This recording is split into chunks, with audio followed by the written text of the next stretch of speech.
that, but I wanted to get everybody kind of used to that idea that that was going to happen.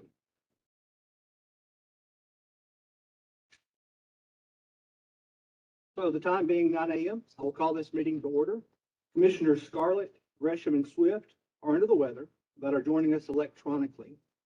While Commissioner Scarlett is able to join us electronically, she has asked me to preside over today's meeting. This meeting is being recorded, so I would ask members to identify themselves for the record before making a seconding a motion. Pursuant to our commission meetings policy, TCA 844-108, all votes taken during electronic meetings of the commission or meetings when one or more commissioners is participating remotely must be taken by a call of the roll. Accordingly, we will do so today. To begin with, Casey Griffin of the State Board of Education staff will call the roll to establish a quorum. Commissioners participating electronically must declare who is in the room with them on the record. Casey.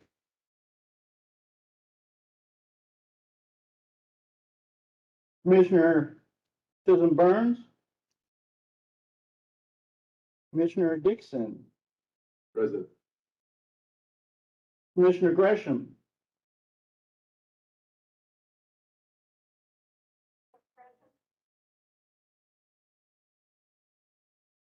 is anyone in the room with you? Dr. Christopher Jones, Present. Commissioner Dr. Yolanda Jones, Present.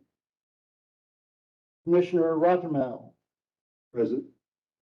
Commissioner Swift, Yes, I'm here virtually and no one's in the room with me. Commissioner Joey Vaughn, Present. Dr. Joey Vaughn, Present. Commissioner Tara Scarlett.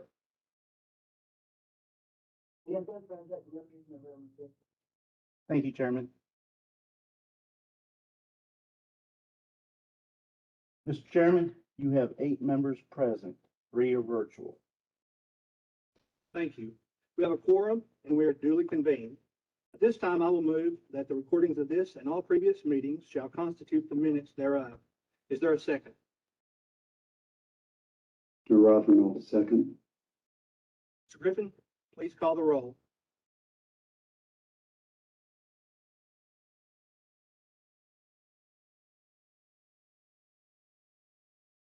Commissioner Chisholm Burns, Commissioner Dixon, Commissioner Gresham, Commissioner Chris Jones, Yes. Commissioner Dr. Yolanda Jones, Aye. Commissioner Rothermel, Aye. Commissioner Swift, Aye. Commissioner Dr. Joey Vaughn, Aye. Commissioner Scarlett.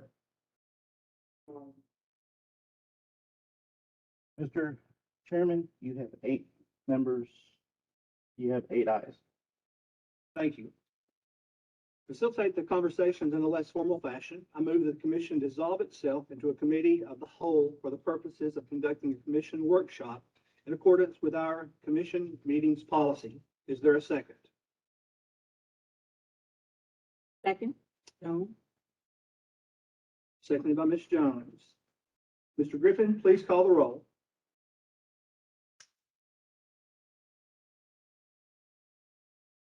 Commissioner Chisholm Burns, Commissioner Dixon, Yes. Commissioner Gresham, Commissioner Dr. Chris Jones, Aye. Commissioner Dr. Yolanda Jones, Aye. Commissioner Frank Rothermel, Commissioner Glenn Swift, Commissioner Dr. Joey Vaughn, Aye. Chairman Tara Scarlett.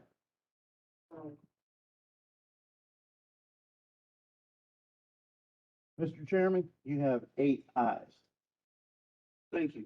I declare that the commission is in the committee of the whole for the purpose of conducting a workshop. My intention is to move us back into formal session before the final votes. We'll begin now, working with our friends from Bellwether. Thank you. Great, thank you very much. Appreciate it. So we have quite an agenda today. We're reaching the end of our journey together. I'm very excited to be here to consider revisions to the Commission's final report. And we'll conclude our day by adopting that report. So we have 3 goals today. One is to adopt a success metric for the incentivized locally led innovation priority. That was the only priority that we still had pending a success metric. So we'll have a conversation about that today. We'll discuss revisions to the draft year 3 report that you all provided to us through one-on-one conversations between our prior meeting and today's meeting, and the revised year 2 appendix as well. And then we will vote to adopt the year 3 report and authorize us to make minor edits and format changes. We will take this through a copy editing process to perfect the document, but we'll make no substantive changes after the vote today. And I'll just take a quick opportunity to thank the Commission for this partnership. We've really enjoyed working with you over the past couple of years, and it's been a real pleasure. All right. Mr. Chairman, I wonder if I could interrupt just for a comment. This is Corresto. Yes, Ms. Gresham, Senator Gresham. Going over the report, and the report for this agenda, I started having flashbacks to a study that I do. I went routing around in my little library here at the house, and sure enough, I found it, the National Conference of State Legislators. You say, no time to a world-class education state by state. And it was a study group on international comparisons in education. And they compared the top world-class education to what's happening in the United States. They certain elements of a world-class education, and they found that on each element was indicated by the study as a recommendation to create a world-class education system. I was so enjoyed with comparing that with the work that we had done, and I offered comments as encouragement and validation, because each of the criteria that those no time to lose, it shows that we are track getting a world-class education system. So I just wanted to offer those comments at this point, that the work that the Commission has done has been very, very impressive. That portion of the study that they produced, they commented that as state legislators, it's our responsibility to provide our citizens with a world-class. We cannot let another generation settle for anything less. Our future workforce, national defense, economic vitality, and our ability and willingness to so I just offer that for as encouragement and validation that in comparison to this time to really study like that, state legislators, we are aligned and for Tennessee public education. Thank you, Mr. Chairman. Yes, ma'am. Thank you, Senator Gresham. I appreciate those words, and I agree. I'm really looking forward to today's work and for us tying this all together. It's been an incredible experience. We'll address that as we go forward. But again, thank you. We'll move forward. Thank you. And one just quick note about the microphones. We have gotten some feedback that even when folks are speaking directly into the microphone, it's difficult to hear for our audience members who are not with us. So please project as if you don't have a microphone and speak directly into the microphone. All right, I'm going to skip this slide because we already talked about what we were going to do today and head straight into talking about the final success metric for the innovation priority.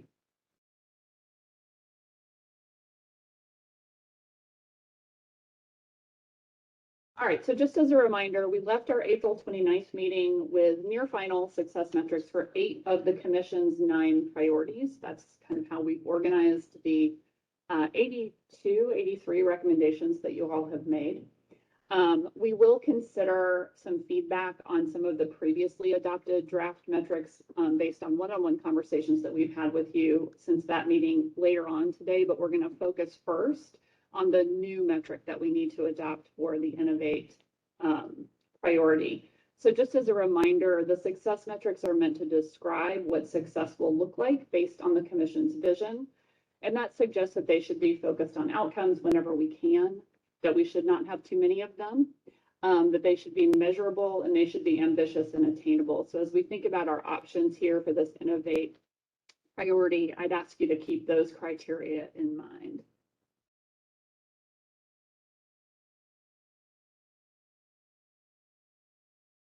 Okay, I'll do it. That's good.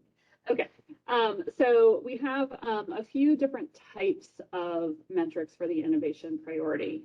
And just as a reminder, the recommendation is up on the slide there. Create an innovation hub representing a partnership of education and industry organizations from the public, private, and nonprofit sectors. That's your recommendation. We've got 3 different types of metrics for you to consider. And we had some discussion about this in April at the April 29th meeting and struggled a little bit to kind of get an outcome measure here. So in conversation with you, we came up with kind of 3 models. One is to focus on the number of grants. So more than, this is just an example, but more than 10 grants per year, fully funded, implemented, and tracked. If you want to focus on the number of grants that this innovation hub might make. The second one, it focuses more on the funding amount. If you want to tie this metric to a level of investment that the state might make in the innovation hub. So by 2030, Tennessee's innovation hub will have provided at least however many $1 million in grants to districts, schools, and or educators to support local innovation. And then the last version here is more process focused, which generally we do try to avoid in an outcome metric is measuring process. But if we aren't entirely sure what the sort of scale of this innovation hub might be, this may be a place to sort of lean into the option of having a process metric. So what we have here is a kind of straw man for you to consider is by 2025, Tennessee will design and establish an innovation grant and support a process that seeds innovative ideas, embeds data-driven improvement and evaluation of success, and scales successful innovations. In having some conversations with some of you one-on-one, there was an interest in sort of pushing this innovation hub to really focus on supporting continuous improvement and enabling folks who are applying for these grants to try things, to measure them, and to determine what's successful so that those things can be scaled. So we had a little bit of discussion around framing a metric in that way to kind of push the direction that the innovation hub might go. Again, these are just examples, and we can tweak language, we can go in a different direction, but I would open it up to you all to see kind of what is appealing or not about any of these options. Oh, this is Glenn Swift. Can you hear me? Yes, sir. Hello? We can hear you. Hello? We can hear you, Mr. Swift. Yes, sir. Go ahead. Yes, as always, I'm impressed with the team's work there. I really am. I love the recommendation number 83. Getting started on this. The process focus is appealing to me since there's a lot of benchmarks that we can go use out there. We don't have that. We need to create the process. And I would just add to create the process and prototype it, actually.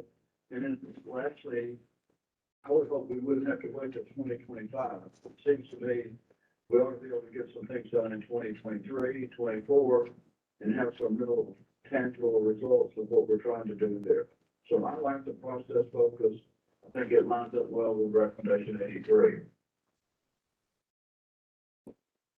This is Commissioner Jones. I agree with Commissioner Swift. The recommendation.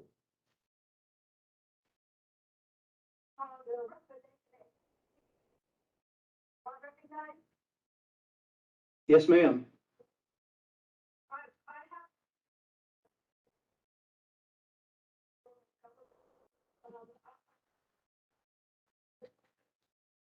I agree that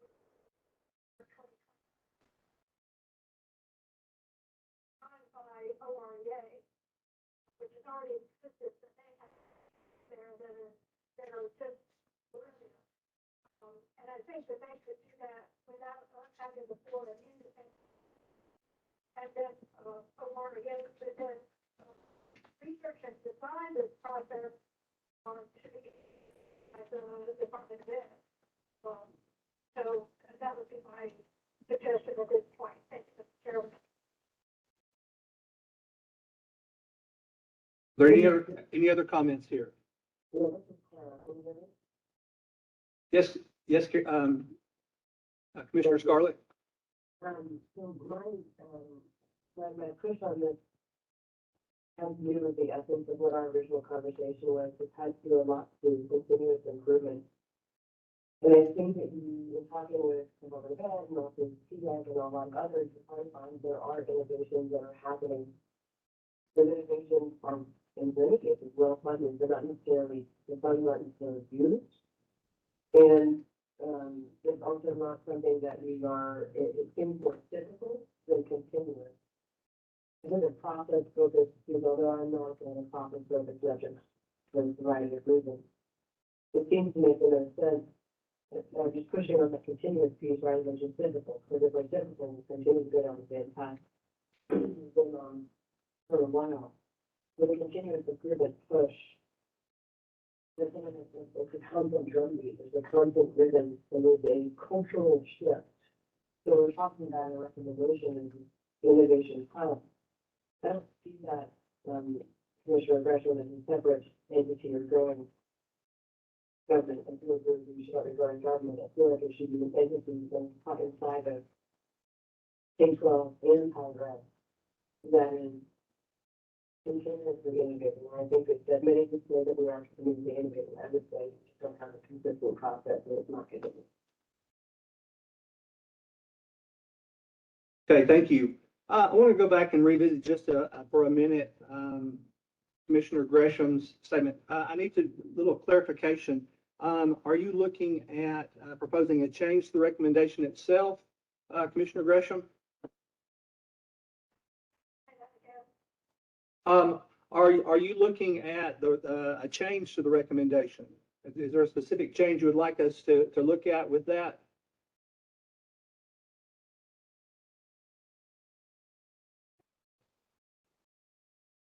It's passed to OREA to this process. And then make recommendations to they will make recommendations to the legislature as to how it's be funded and, implemented. Can I make that a motion, Mr. Chairman? We're actually in a work session, so I don't know that we would make a recommendation at this point. Okay. But we can talk through it. I mean, we can actually talk through it without. We are actually talking through it. Do other commissioners have thoughts on that? Yeah, this is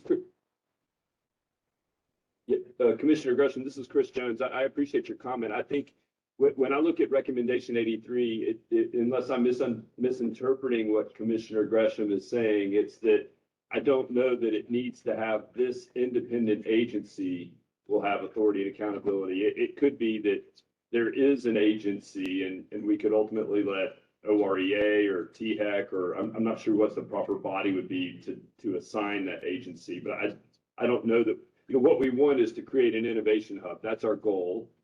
How that's accomplished exactly within the bureaucracy of the state probably isn't our purview. And I certainly would defer to Lou and Nathan and others that have more experience with that. So I understand your point.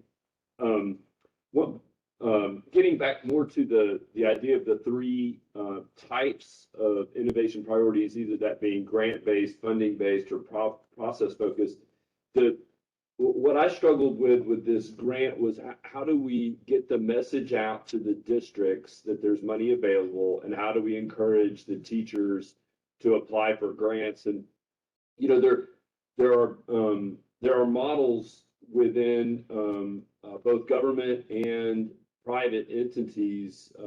Richard Thaler's work with Nudge is kind of the more famous one, and it may be, as an example, that one of the things we would recommend, and I'm just kind of speaking freely here, so excuse the lack of well thought out proposal, but as an example, if we said each district in the state would be responsible for a single innovation idea per year, and that way the default is that each superintendent or school board would essentially be responsible for putting a communication out to the teachers and principals. We expect that somebody in the group will come up with an innovative idea and bring it back to us, and it'll get funded. So I wonder if there's not some way we can include a nudge within this proposal so that the education money actually gets spent, that it doesn't just sit and never get used.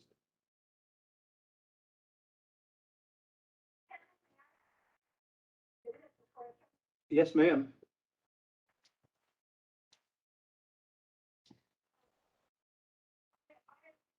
And OREA to design the process with consideration of the things suggested, to include consideration of a grant program, a clearinghouse, et cetera. That would be part of their consideration in designing the process, and then making recommendations to the list. If we get into the kind of tie ourselves down, but if we give it to the legislature, in this case through OREA, to find it and to research the entire spectrum, then we have not created, but have recommended to the legislature that they look into it, and they research it and see what it what it would include, for example, credit program, for example, the credit council.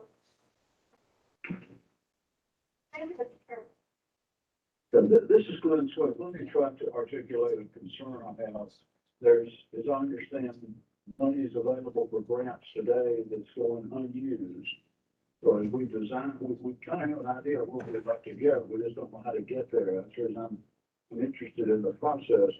But if we're going to come up with we're going to assign, and Senator Gresham, I don't know much about that organization you're talking about. Of course, they can do a great job. But, you know, I'd like to see something tangible in 2023, 2024 that talks about we really are seeking out best in class ideas from not only our teachers, but entrepreneurs within the world of industry out there of how we can improve student success. And so that's just some of my acts here that I'm trying to get to is some specificity. I'm not trying to tell people how to organize this, how to lay it out, but it just seems to me this is work that needs to get done that's not been done in the past or not getting done. And I think we made major progress. When I interviewed teachers, as I'm sure all of you did, they were really puzzled that we wanted them to be innovative, yet they were penalized when their ideas were not good ones. So anyway, that would be my thought. Mr. Chairman, Gresham here. Yes, ma'am. I think the specificity to add to this is do it the next General Assembly. So that you require them to do it and do it with a sense of urgency. Especially from MTSL said with no time to lose. And, you know, there's no sense of dragging our feet. Let's get it done. And try to figure out how much it's going to cost and what should be considered. Get it done. So I'm just glad on that one. Thank you so much. Thank you. I guess this is Joey Vaughn. One of one of the concerns, or as I'm listening through this, I like recommendation 83 because it's specific. It creates something immediate, well, within a reasonable amount of time, that is some independent work. It talks about innovation. Be interesting to see what Lou, maybe Nathan think on this as well. Yeah, this is Lou Hanneman. I think I agree entirely with Senator Gresham about, creating a new independent agency. One, I don't know that the General Assembly is going to be all that in favor of that, just broadly, but OREA is, they really have kind of become unparalleled in their ability to deep dive research in a broad manner across an array of topics. But that is their forte. I would suggest to this commission that OREA be a part of the analysis of any work that comes out of this. I think you have willing and capable partners already identified. I think that perhaps considering, rather than under the new part of this, the independent agency, I think you could do well to just re-identify the innovation hub as having authority and accountability. That way you leave it downstream for the legislature to assign the roles for the participating members. I'll give just a kind of a comparison here. The TANF grant process that the state has just undergone, we had several $100 million in extra monies. They put together a stakeholder committee to be in charge of, one, assessing the value of grant proposals and the distribution of those funds and so forth, and welcomed innovative ideas from a huge array of entities and whatnot to kind of draw down that money. This could be framed in a very similar way, where the legislature could identify certain stakeholders to form a working sub-cabinet or a working group to kind of administer the grant side of that. I don't know that OREA is set up right now to manage grants, which is a very complicated process that that requires a lot of personnel and a lot of lawyers, to be quite frank.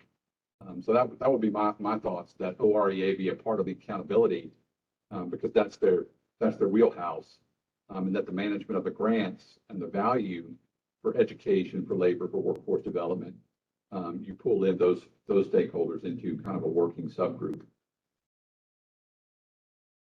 Thank you. Mr. James? Nathan James, the State Board of Education. I would definitely agree with Lou, and I think Senator Gresham knows there's no larger fan of OREA than I am. They're tremendous, but indeed they are studiers rather than executors, let's say, of some of these functions. I also just want to point out to members, so while we remain in the workshop mode, we can't make substantive motions. So if we do find ourselves in a place where members cannot find themselves in consensus about what the language ought to look like, then we can take up individual votes on these matters, but that will take place later this afternoon. So as we go, we would just need to put a pin in the individual topic there. And if members want to put together, their language, that's fine. But ultimately, the hope is that we can come to consensus as much as possible during this period of time. If I could just speak for the independency of this agency, my experience, what I have done in the education academic, very limited, I would say. I have a lot of corporate experience, and people that lead innovation are usually not the most popular. They're kind of the skunk at the family picnic, so to speak. But they have enormous ability to get to solutions, be accountable for it, and make meaningful changes. Could be continuous improvement, could be transformational. So, especially since we're this far down the pathway, I don't know why I would not be too excited about going back and rewording this and taking independency out. Thank you, sir. Anything else before we move on to the next, and this may be something that we have to bring up again as we go back into, our session.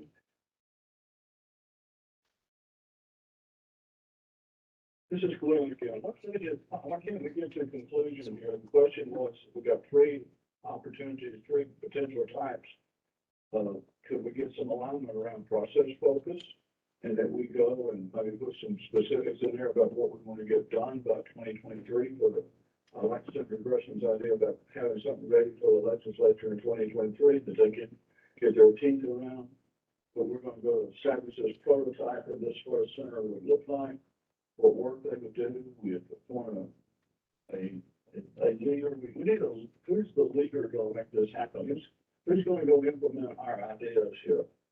Give some accountability for that. So I guess I'm asking my colleagues here, why can't we get focused at this point in the agenda that says, yep, we're going to go with number of grants, funding amount, or process focus and put some teeth into that. Commissioner Swift, I have a question on recommendation 83, the first new, it says the independent agency. If we were to change the words independent agency to innovation hub, we'll have authority and accountability, or other members of the commission. If we change this independent agency to the innovation hub, we'll have authority and accountability. Would that work better here? I'm just skeptical that we've been down this pathway for a long time with innovation at the state level, and I'm not so sure that we've, by the use of our fund, we've really made that great progress. And so I would just like to give some authority that whoever's going to do this, they have some authority.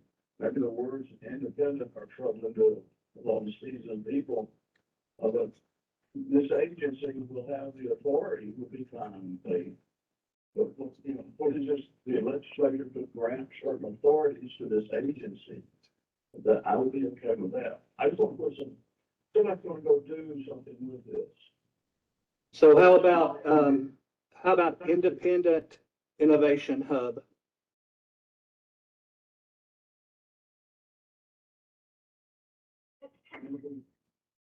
Where? Yes, ma'am.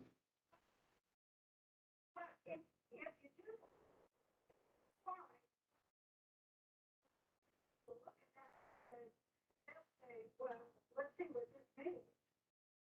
They'll turn to their study group. Their study people say, what does this mean and what do we need to do?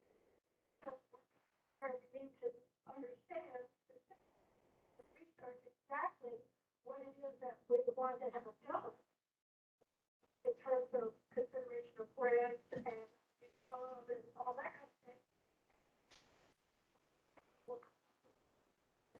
If the recommendations from OREA are such that can be implemented, if not changing, but then a bill will be drafted to do the very thing, to follow those recommendations. But of course, the legislature, that's the way the legislature works. So if you didn't give us this idea for recommend or whatever, they're still going to their studies. There are folks that say, tell me what it's going to cost, tell me who's going to be, tell us how we could make it happen, and then we'll do. Thank you, Mr. Chairman. I'm going to looking too. I'm going to looking too. But the legislature will make sure their finance committees and that what they're doing is the right thing and cost effective and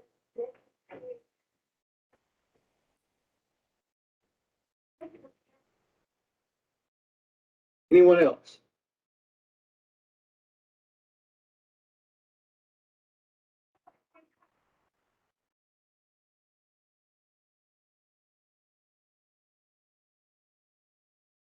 Joe, I would go along with the language of this innovation hub or this agency or this independent innovation hub.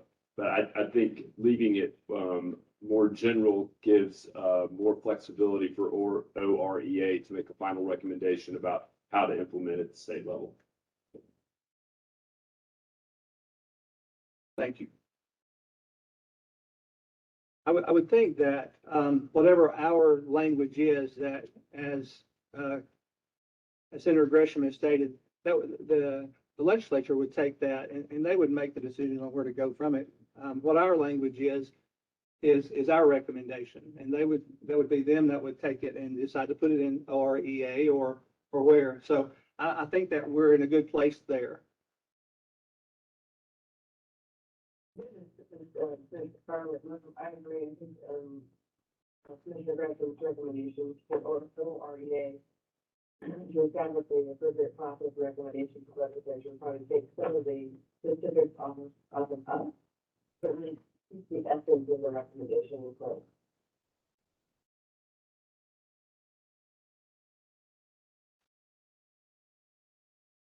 So I'm looking at the Independent Innovation Hub.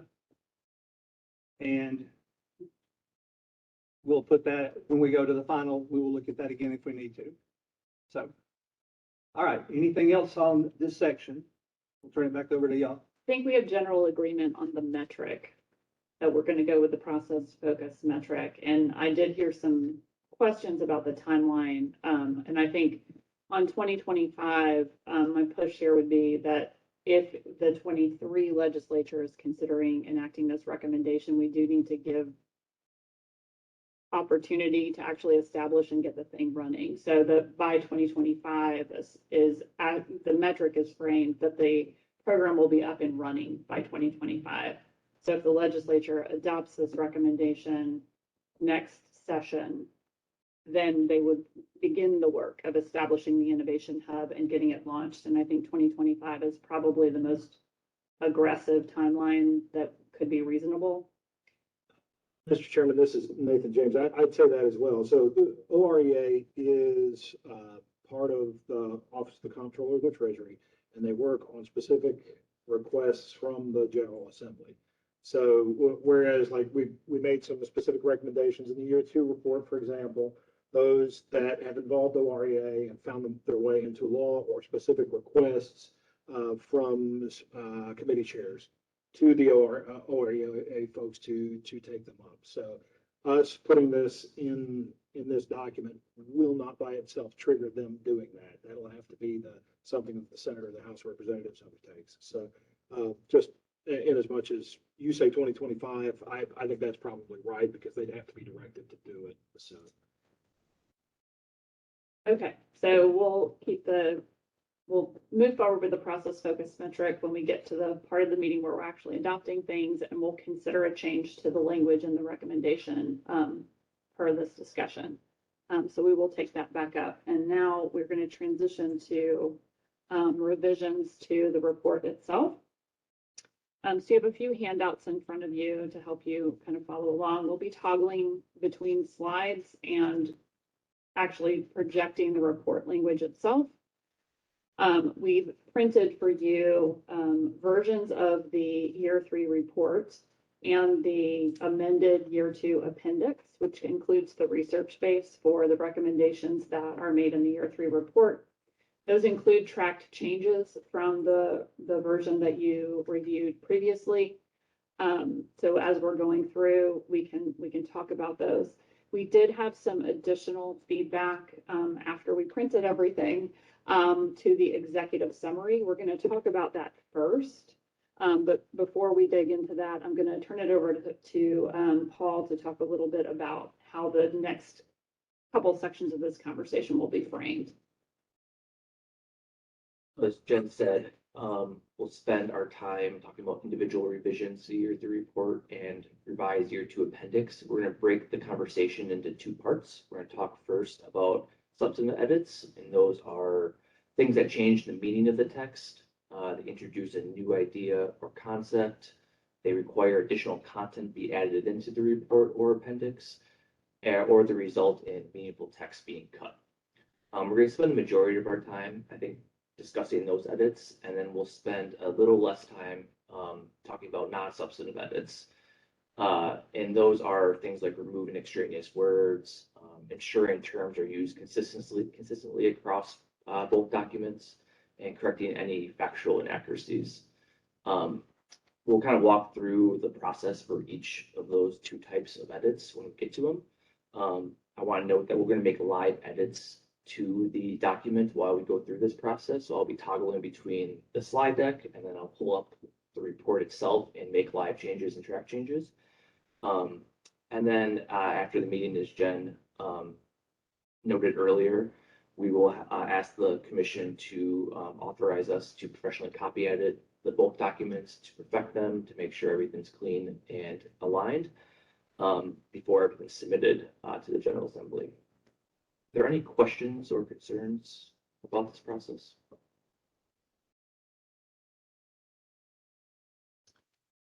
I'll pass it back to Jen. All right, we're going to start by talking through the executive summary. You have a one-page document handout, and we're going to also project that document on the screen here so that those following along at home can see what we've done here. So the feedback that we got after we printed everything was a desire to really reframe a little bit of the executive summary to make sure that we are acknowledging all of the work that has been done, particularly in the past couple of years, by educators, by the state legislature, by leaders in the state to really improve conditions for students at all levels and bring that to the beginning of the report. And so that's essentially what we've done here. We added an additional paragraph at the beginning of the executive summary, kind of framing where we were when the commission first convened. And then acknowledging a couple of big things that have happened, particularly in the last legislative session up top, around the funding reform bill that was passed by the General Assembly, other legislation, and the passage of several of the recommendations coming out of the year 2 report of this commission, before we kind of launch into the context where we are in the framing for the additional recommendations that Eric would like for the General Assembly to consider. So I'll give you just a minute to read through those changes, and then would open it up for comment and discussion.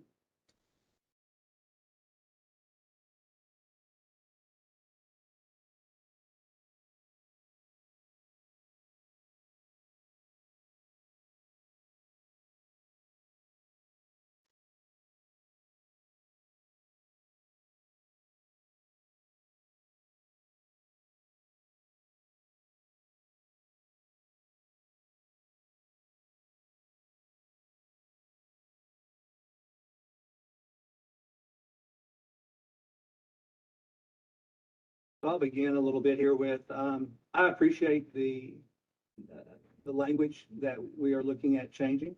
There is a lot of work that has gone on across the state of Tennessee, as everyone knows. No one questions the work. Obviously, there are things that we need to continue to do, and this commission is giving some good recommendations to that. But I think that we have to be very careful to continue to paint a picture of support, and as well as a vision.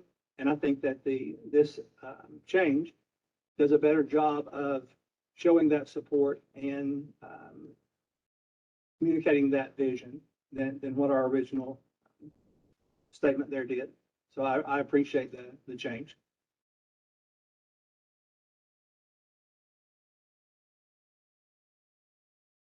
Commissioner Scarlett, I think this is very well put together. Yeah, I appreciate it. I do think that our legislators made some pretty big progress on literacy during the special session of 2021. I don't know if we want to include that during our commission time as well. So we could add in the second paragraph after the first thing in the series.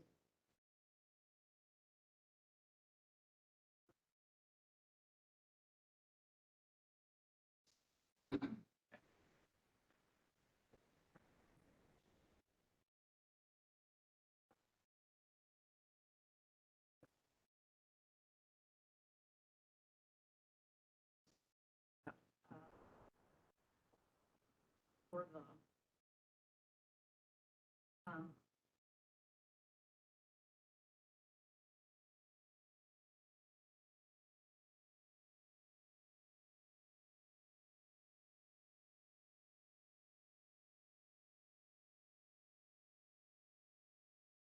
I think maybe the 2021 literacy work might be the lead before the 2022 funding change. The literacy work has Okay. been phenomenal. That's right. So make that first, and then we need to delete in the 2022 session in the very beginning of the sentence. And I would say in recent sessions.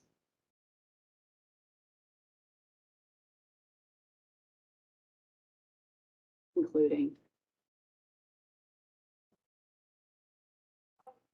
Mr. Chairman, maybe I'm lost here, we're looking at 4 and 5. We're looking at a revised executive summary. 4 and 5. It's not in the printed document or the document that you have. We will send one to you right now. All right, so we have revised the second paragraph now to read, Tennessee legislators made progress in recent sessions, including the 2021 literacy work, enacting an historic overhaul of the K-12 funding system, we put in 2022. Other important legislation and several of the commission's recommendations.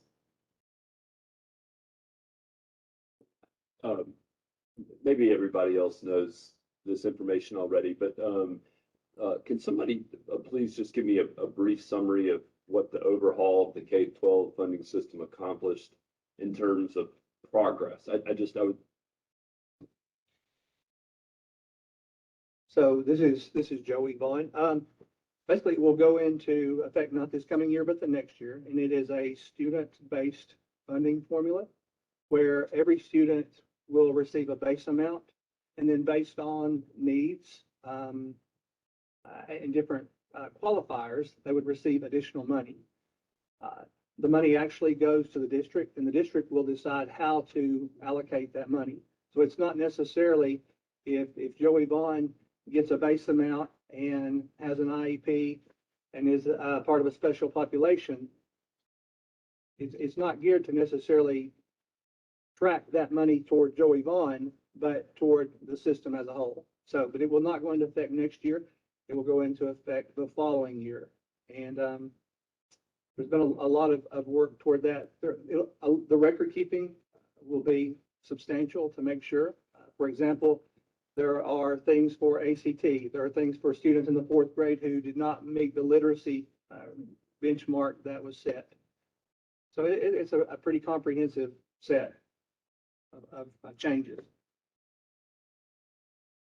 It certainly sounds like a lot of work and an innovative idea to overhaul the funding system, but is it seen by educators as progress? And I'm just asking that from a point of ignorance. I don't know that. I guess I would want to hear what the educators have to say. This is just my own opinion, but I would say no one knows yet until you actually see the numbers rolled out. But I think in general, student-based budgeting is better for marginalized kids. It's like people generally.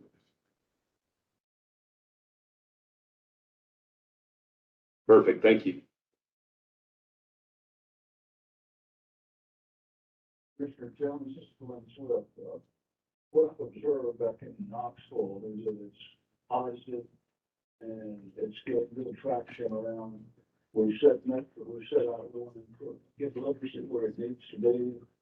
And this is funding that goes into helping move that, get to that level. So I think that's what seems to be very important to me and what's getting some good press about it. And then there's also a lot of good work going on the other side of it. The high school curriculum and how changing, getting that ready for career and graduation. So my sense is it's positive, but I wouldn't say that I have a good read on that. just for our bellwether experts, are states, other states that have high quality education systems using student-based, or is this an innovative idea essentially being tried in Tennessee first? Among state funding systems, weighted student funding or student-based system like the one Tennessee just adopted is the most common structure. Tennessee was a little bit of an outlier with its prior structure. There are several states who have a structure similar to what the prior structure was, but most states have moved to a weighted student funding formula.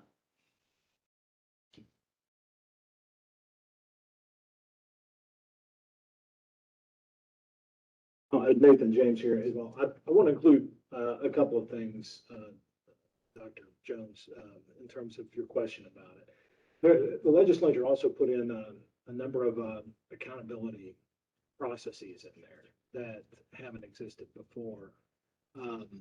So, you know, while it's entirely true that the money will be allocated on a per student basis and with differentials coming for CTE, differentials coming for different learning challenges that folks have for rural, for sparse population, for any number of different factors. Yet there is also a process in there for the school systems to have very specific goals and to be held accountable for meeting those goals. So while you won't necessarily have, say, there's a $2,000 differential for XYZ student who has dyslexia, okay? It isn't necessarily that 2,000 must be spent on that student for their progress, all right? But the district itself is held accountable on an aggregate basis in a way that's stronger than it has been before. Also, there were a number of your recommendations, this commission's recommendations that did find its way into that legislation, including the complete elimination of the disincentive to early graduation and so some other things that were really raised and hammered because of the work of this commission.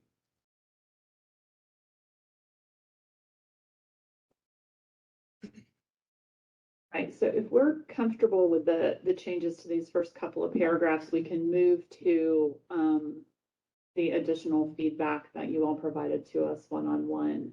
There are a couple of additional things within the executive summary, but I'm seeing some head nodding, so I'm going to assume we're good to go. Certainly, if anything, as you're perusing, piques your interest for us to discuss, everything is open for you all. All right, so we are going to move into final revisions, focused on the substantive edits. Just a bit about the process here. So how we'll go, there's going to be individual revisions on each slide. I'll briefly describe what the feedback is from the commissioner who provided it, offer that commissioner an opportunity to provide additional context or voiceover, and then we'll have a discussion about what to do. And our options are really two options. We can make the suggested revision as is, or we can modify it in some way and make that revision, or we can leave it as is and essentially do nothing and leave the text as it stands. Are there any questions about this? Yes.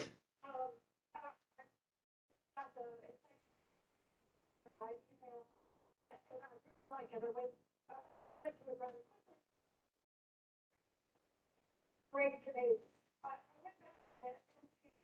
Study group I talked about in their meeting, and they use this opening to their study, read something like this. We cannot ignore the reality that most state education systems are dangerously behind the world, leading the United States overwhelmingly under to succeed in the 21st century. So again, what this study group has done and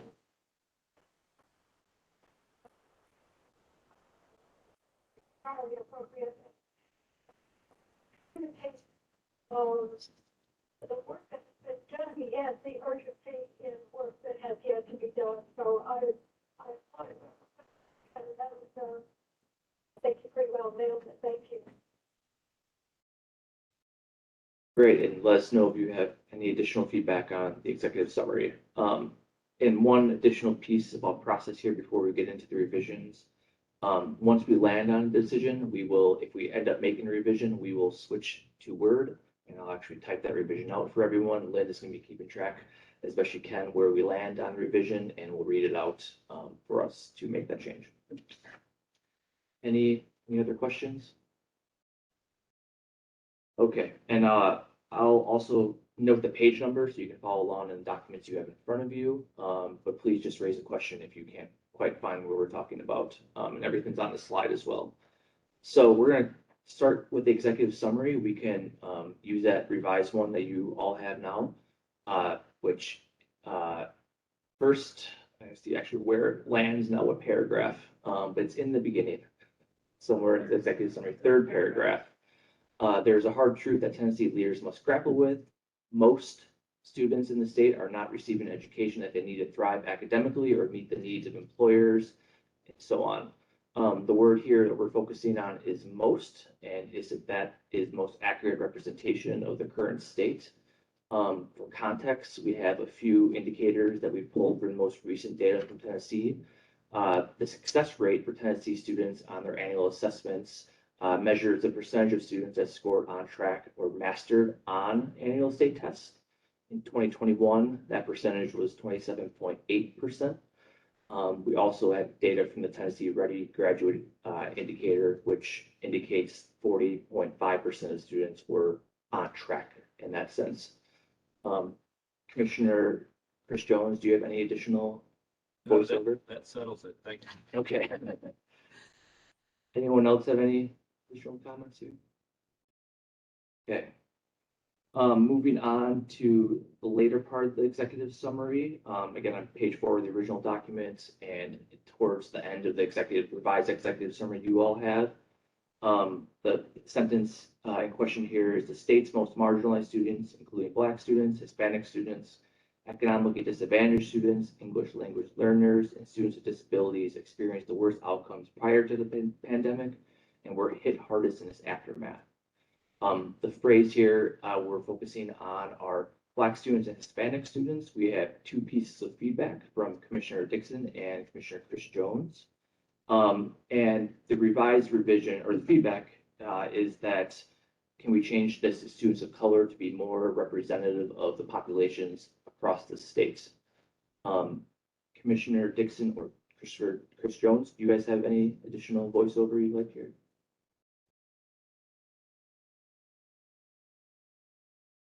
I like the proposed change. Thank you. Any other comments?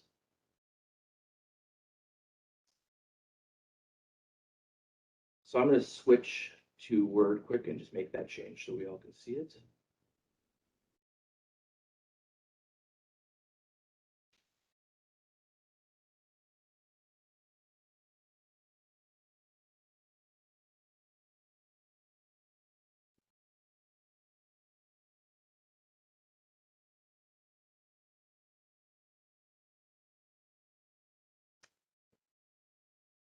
Moving on.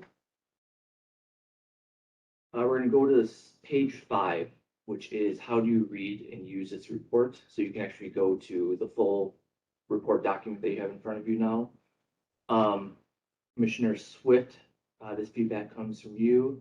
It's in the second paragraph, which begins the year 3 report is divided into. The feedback here is I still would like to see reference to our success metrics as guideposts to determine the value of expenditures related or required to implement recommendations. The metrics are measures of worth what's paid for. You can see the proposed revision, which is an additional sentence added to the end of that paragraph. Commissioner Swift, do you have anything you'd like to add or voice over here? Yeah, this covers it well. It's just like we just went through then, this is how we get to the numbers that we've got. Metrics are going to measure that for us, and it's worth what's paid for. I would offer that we, with our vision of every Tennessee and have a high quality education necessary for life and career, that, you know, these are the metrics that's going to get us there.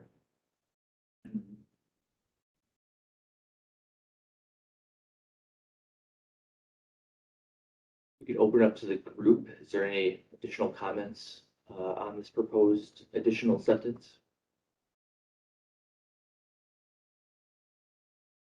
Seeing nods in person here and not hearing anything electronically, I'm going to move on, but I'll give it a second in case anyone has any objections.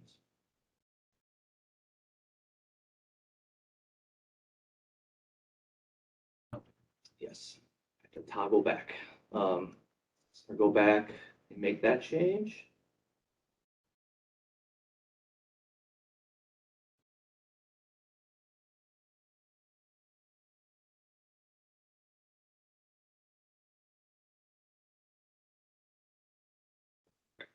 So the changes here, go ahead and accept that. Accept that.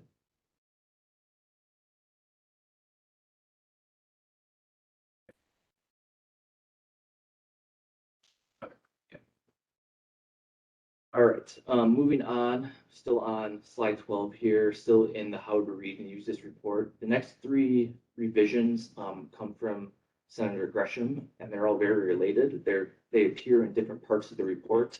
I think if we start with this one and make a decision, we can make those corresponding changes in the rest of the document. We have slides to show what those changes would look like. So the sentence in question here is related to the success metrics. On page 5, individual districts, schools, and teachers are not responsible for achieving these outcomes. Rather, lawmakers and executive agencies tasked with adopting and implementing education policy are the entities ultimately accountable for achieving success for Tennesseans. The paraphrase feedback from Senator Gresham is, if I'm a legislator, I would stop reading here. This should emphasize how lawmakers, state officials, and educators all share accountability in achieving positive outcomes for students. There also needs to be emphasis on ensuring the recommendations are implemented with fidelity and integrity. The proposed revision here is basically replacing the paragraph I read earlier. Legislators, executive agencies, and individual districts, schools, and teachers all share accountability in achieving success for Tennesseans. Legislators are tasked with passing laws aligned to ERIC's recommendations, while executive agencies are responsible for adopting corresponding regulations and supporting successful implementation in schools. Individual districts, schools, and teachers are responsible for student outcomes. Senator Gresham, is there any additional context or voiceover you'd like to provide?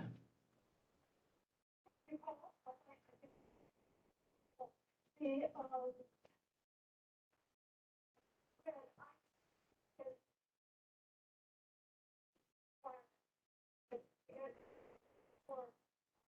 communicate positive work and has begun, but nonetheless, the work yet to be done. No center as the voice of the people, providing the guidance and providing the legislation to create an environment to create a culture of achievement. You know, that's the legislature that the center of that. And then, of course, implement rules. But I think it's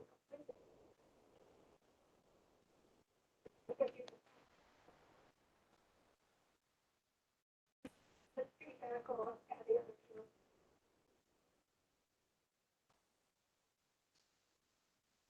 So are we saying that we do not want to change that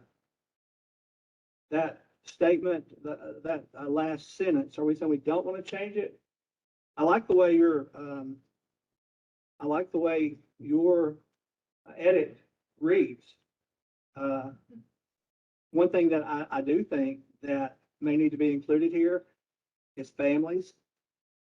We're going to talk later. We talk about homeschool. We talk about a lot of things, but the importance of families in this process can't be minimized. It is part of the process. I totally agree, Mr. Chairman, totally. That's one of the at the eager that the legislature, is recognized as a better than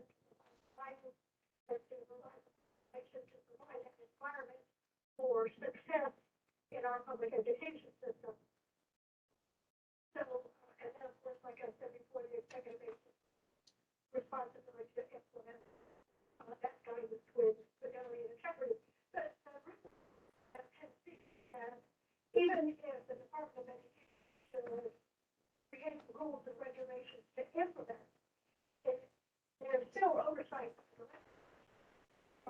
That those rules and regulations aren't aligned to implement both the spirit and the law. So, and that's done through both the House and the Senate. And we have, never mind. That's the point. I agree that families have an obligation as well, first obligation to children, but I would agree if you wanted to add to that. It's highly appropriate. Dr. Jones? I do like the proposed revision and adding families is very important. Working with parents is something that is ideal and creates a success foundation for our students.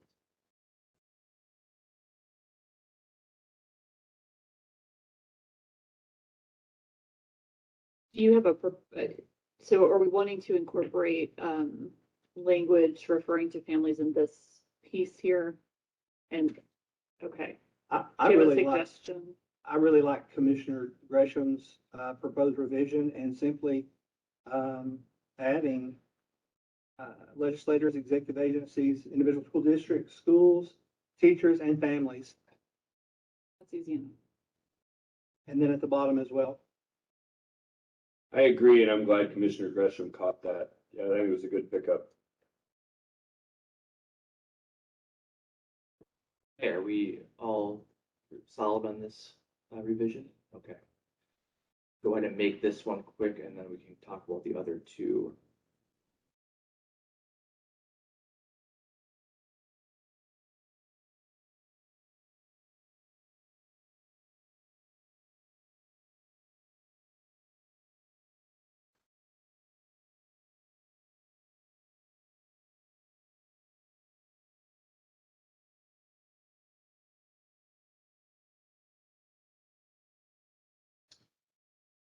Okay. The other two related revisions are in the measuring success section on page 13. We'll start with that one. I'm not going to read that entire phrase, but it starts, the commission does not envision that individual districts, schools, and teachers, very similar to what was in the executive summary. The end sentence on that phrase or that passage is, with these tools in hand, state agencies in charge of implementation and support for these policies are ultimately accountable for results.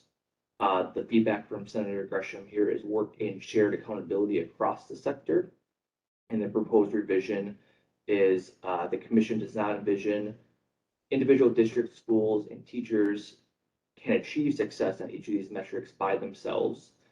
Rather, Tennessee lawmakers are responsible for adopting policies to set the conditions and provide the tools and resources required to support success in schools, institutions, and communities across the state.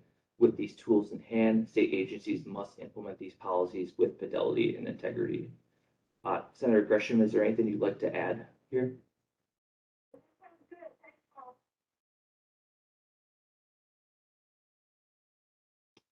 Any other thoughts, commissioners?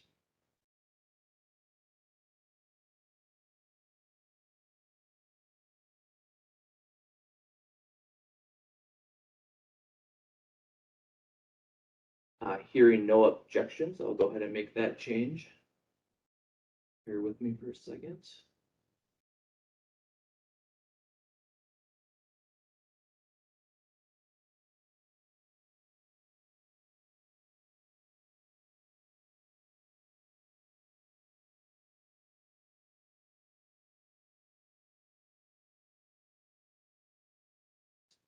And then the sort of final related revision is in the conclusion on page 28.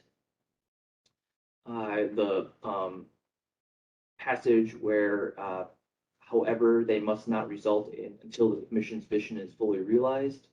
Yet this job is not only that of the legislator, it's everyone has a part to play, starting with strong implementation from the executive agencies tasked with carrying out the commission's recommendations.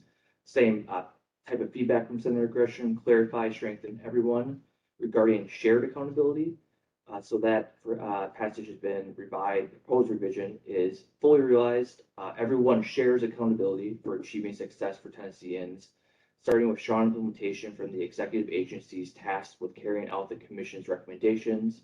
Schools, leaders, teachers, parents, and even students ultimately share responsibility for putting these policies into practice, achieving successful outcomes. I will note we use families for parents here, so let's flag that for the commissioners. Senator Gresham, do you have any additional feedback here? I just, talking to people about this before, recommendations about everyone has a part to play, which for us, is putting in the theater, and,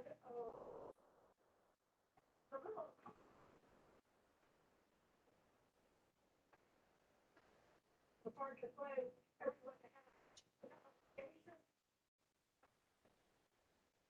So, something about fulfill their obligation for families and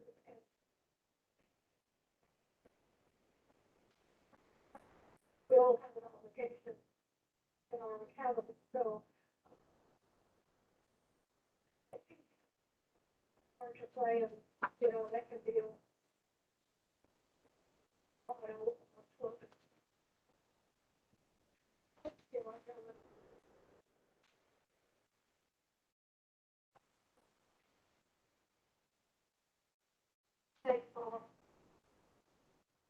Do commissioners have, go ahead. He had a sidebar, I guess, but the families in lieu of parents, because, grandparents, it could be anyone, so I think the family term works better. So am I hearing that you all want to go with the proposed revision here and make the change to families? Seeing lots of nods, not hearing anything electronically. I will go ahead and make that change.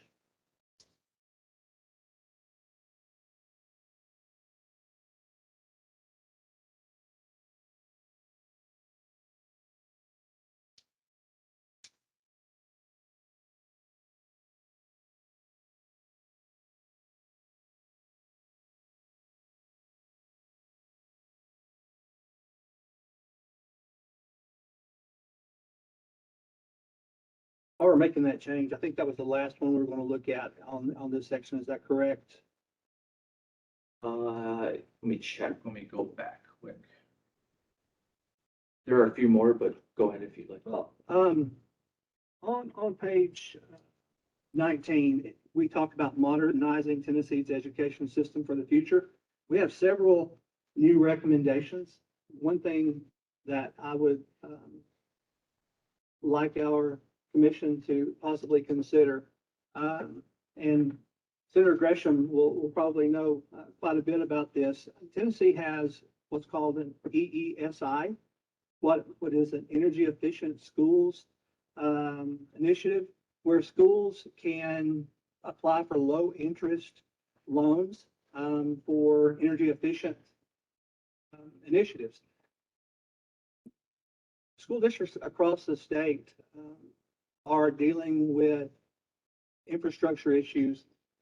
Locals are having a hard time being able to build new schools, and the population is coming. So I would like for this commission to look at a recommendation to the General Assembly that would, I think EESI is about over. So I would like for us to encourage the General Assembly to look at low interest loans similar to EESI for districts to build new facilities and or renovate and modernize the existing structures that we have. and we may not want to, you may not want to go down that road, but,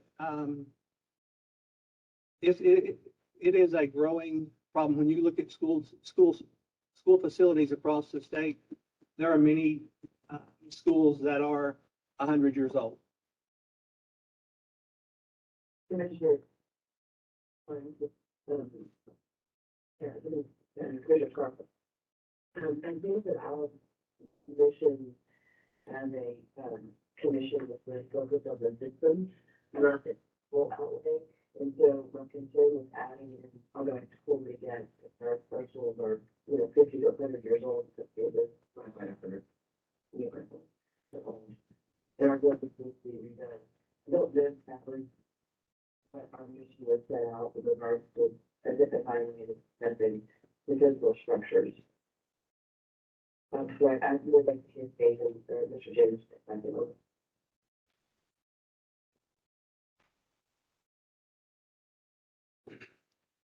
So, I certainly understand, where, Chairman Scarlett's coming from on that. We've got 83 recommendations, at this point in time. You could certainly argue that most of them are system-wide, but, at the same time, I think it's a matter of debate and kind of the consensus of the members of the commission as to whether it ought to be in there. I don't think, I guess what I'm saying is I think there is a lot of substance in the work that we've done. I don't know that this would be detrimental to it.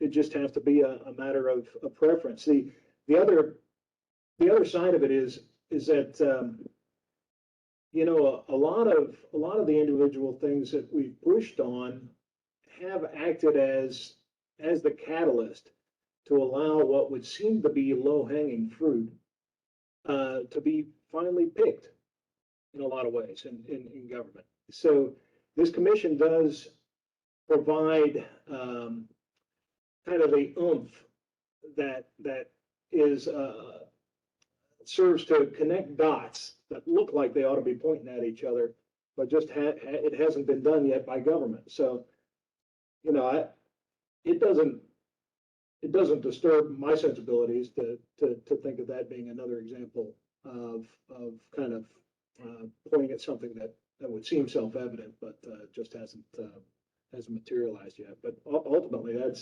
that's for a majority of the commissioners to decide. Okay, that's the case. Then it's something we should consider because we should have a whole building. And how is they typically put in the capital dollars? Is it just the extension of this? Yes, that's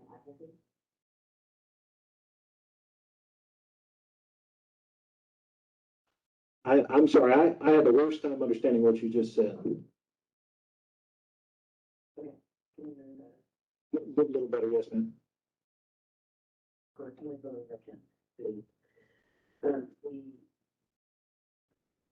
the commission decides to work down the pathway of including capital dollars or these recommendations in the concept, which priority area would it fall under number one? Or we could use a priority area. And then on top of that, would be, capital dollars, because capital dollars don't come from the state. Because you're what you described as loans for something else. I don't remember the acronym. One thing I want to be sure, we're not, the EESI program is strictly a loan. It's not actually giving dollars. The districts pay, it's a low interest opportunity. So I'm not necessarily looking for money other than a way to get money. We would pay it back. You pay it back. I have a question. So for what you're asking, is this already available? Is this a new ask for schools that are not available? So ESI is currently available. It's running at the Life. So this would be something kind of to take the place of ESI, but would be for capital projects, not just for energy efficient. And we can leave it alone. It's just something that's a conversation that's been out there, probably too late in the game to bring it out. So I just wanted to put that on the table. And maybe the General Assembly will, I know there's some talk within the General Assembly about this. So this was just another way to keep it on their minds. Just, and so I can help think through this, Commissioner Vaughn, let's say Wilson County wants to build a new high school, where does that money come from? And is that county specific? Can somebody just educate me a little bit? So basically, the funding body would go and take out a loan. And that the county or the city would pay back in time. A lot of times what happens is those loans are rolled and rolled and rolled. So district municipalities have a hard time with those. But you basically, you get a bond. You get a bond. But it's school district specific. It's not money from the state. Each school district funds their own schools. Is that okay? Sorry, I'm late to the game on that. There is a component of BEP that's not there anymore. I'm not sure what TISA will bring into that, but there is some of BEP that is for facilities. That's addressed here when we talk about charters, that charters to get that an equal amount. But it is nowhere near enough to even begin to take care of what a facility is now. Do we have any info, and I'm sorry, I mean, I don't mean to put Bellwether on the spot, but do we have an idea, I mean, what a need we have for schools in Tennessee in terms of just infrastructure? We've talked about teachers, about salaries, but we really haven't talked about infrastructure. I don't have that information. I'm sure the need is great. That's sort of typical nationwide. There are a lot of school facilities needs. Tennessee's funding structure is not atypical for what happens across the country. And I think it's pretty well documented nationally that we have a lot of school buildings across the country that could use some help. And just a follow-up to that, is there a best-in-class state for how, is there one or two states that have, come up with an innovative program that is helpful, like a low-interest loan to districts?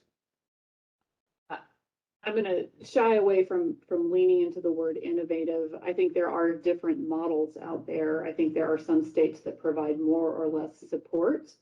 And there are certainly, structures that aim to provide, for example, additional state funding to support particularly districts that have more difficulty raising money locally. So they may have lower property values or lower wealth among residents, and so a lesser ability to generate local tax dollars to fund infrastructure at the level of cost required to, for example, build a comprehensive high school.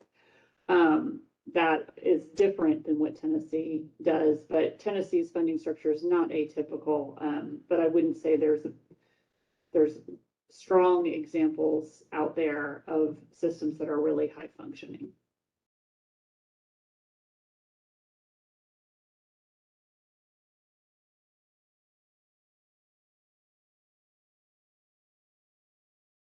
So I was really just looking for simple statement. Examine the possibility of establishing a low interest loan funding opportunity for capital projects.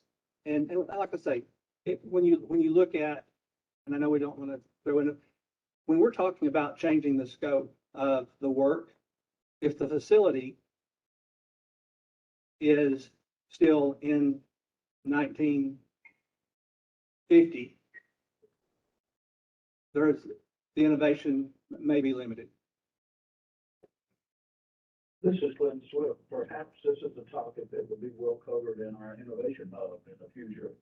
The consideration of how to deal with our universities, quite a bit of private funding is going into dorms, things like that. That's just a consideration that the innovation hub may consider later. Also, this is Nathan James here. Remember, we also did have a discussion with concern to the second report about the possibility of the creation of a fund to be used to demolish some old buildings. I don't think that made it in the final list of priorities, but we did have some conversations about that. If I can mention them by name, if you visit Rowan County, for example, there's 4 high schools in Rowan County. And the amount of money that it would take to eliminate 1 or 2 of those schools so that the students would be able to attend the larger ones, which, by the way, Rowan County has middle college programs and total integration of the TCATs into the high school systems there. It is, they do such good work that we're actually taking the State Board of Education there for their meeting in October so that they can spend some time and see that. But even there, in one of the most innovative counties in the state, one of the hardest things to do has been to muster a process together to take some of the old buildings and do away with them. So is it a part of the process in terms of innovation? Yes. Could it be dealt with by the Innovation Hub down the road? Absolutely. But yeah, it's all certainly worthy of discussion, and I don't think the commission is is misusing its time in this discussion. I think it's very fruitful. This is Tara Charlotte. Does it make sense, since this is another new recommendation, does it make sense for us to complete the report, the recommendations we have at hand right now, and then come back with new recommendations that we might want to consider adding? Or do we want to pause and continue this conversation now?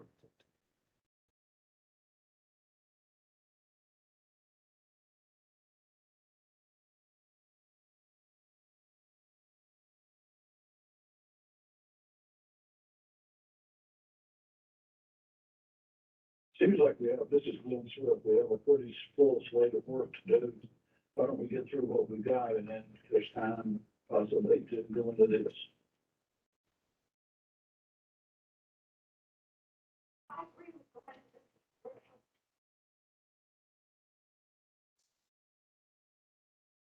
We can, I am, this is Joey Vaughn, and I am good with this coming at a later time.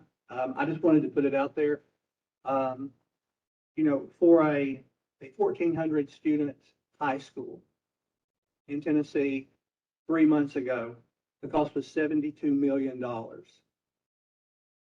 That was 3 months ago.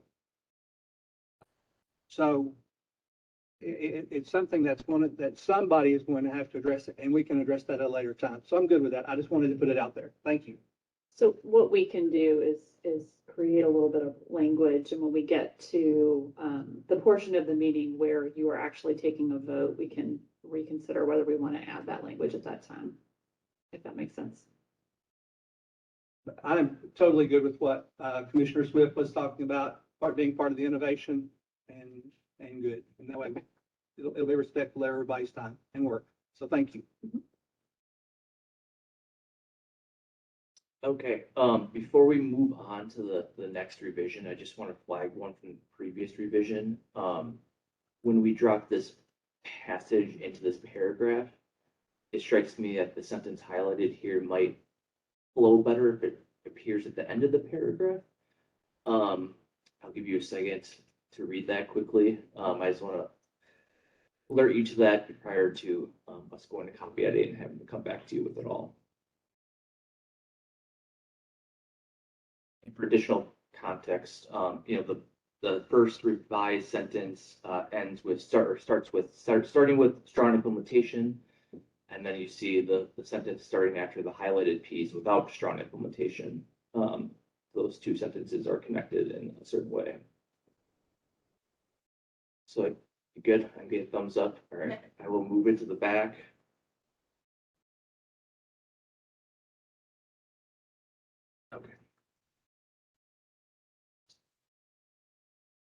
Moving on,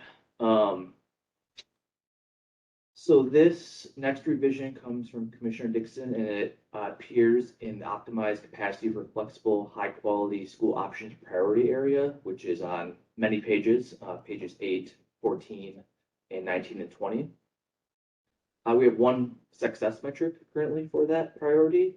By 2025, 100% of students will have access to a device other than a cell phone that's connected to high-speed internet. The feedback here is considering adding one or more additional metric to this priority area. The context here is that this priority area covers a range of topics from educator preparation for virtual instruction, virtual drills, to recommendations added this year about high quality curriculum, open enrollment, transportation, charter school authorizers and facilities, alternative school models, supplemental learning, and public school accountability reporting. Commissioners acknowledge that coming up with one metric to represent this entire priority posed a significant challenge. Commissioner Dixon, do you have any additional thoughts?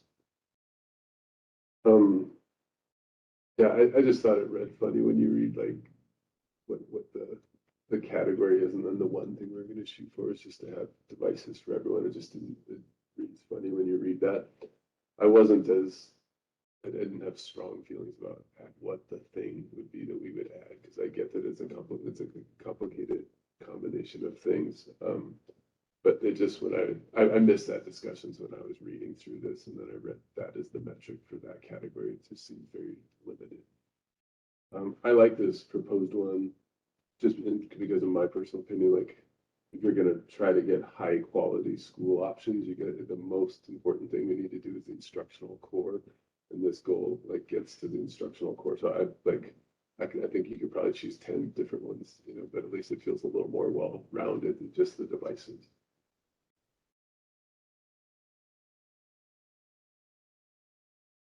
Any additional thoughts from commissioners about adding a success metric to this priority area? And to read that out loud for everyone, by 2030, 80% of districts will adopt and implement high-quality curriculum in English language, arts, and mathematics.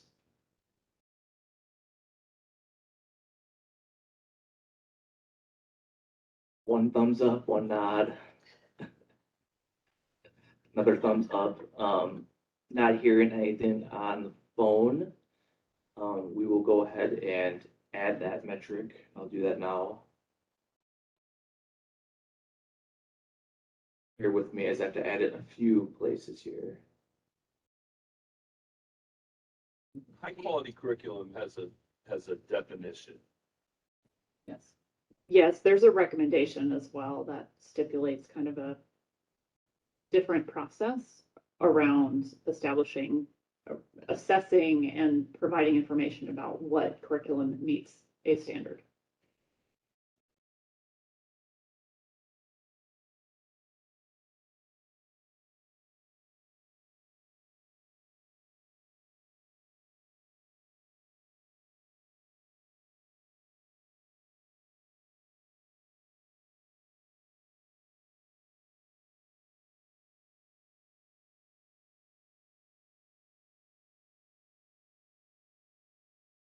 Okay, so we can move on then to the one substantive revision in the year 2 appendix. So that's a separate document that you all received in a handout. You see the blue title on the top. This proposed revision appears on page 7 of that document, and it's related to the retirement options and the evidence in support of that recommendation. I'm not gonna, I'll read part of this feedback and then give Chair Commissioner Vaughn an opportunity to voice this over. The feedback is that Tennessee only offers one retirement option. The existence of quality retirement plan options is important because it dictates whether teachers who move or do not plan to stay in teaching for long term can select a plan that meets their needs. And the feedback in general here was that the evidence supporting that recommendation wasn't quite accurate to the current state of retirement options available to teachers. So we've had a revision here that is quite extensive. I will let you read it. consider reading out loud and offer anyone any questions or feedback, and open up to Commissioner Vaughn to provide some additional feedback.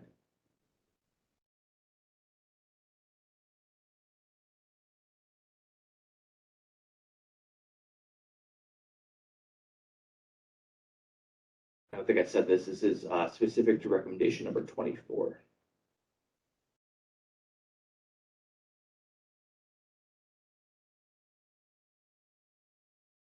I would also note that you pointed out, Commissioner Vaughn pointed out to us that it wasn't the TDE doing this, but it is the Tennessee Department of Treasury that oversees.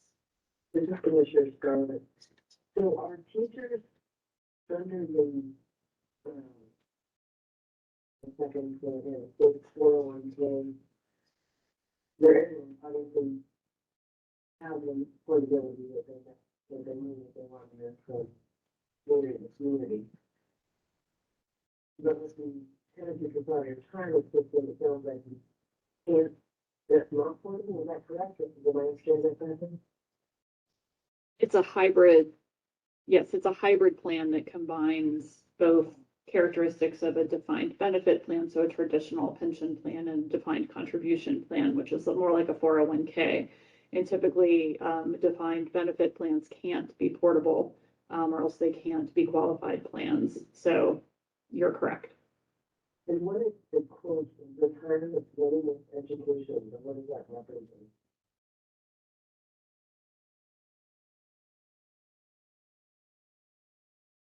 This is, my understanding is that's. My understanding is that that's like the support that the state gives for educators to understand what their retirement benefits are. I stand to be corrected if the teachers and educators in the room see that differently, but that's how it's presented on the website.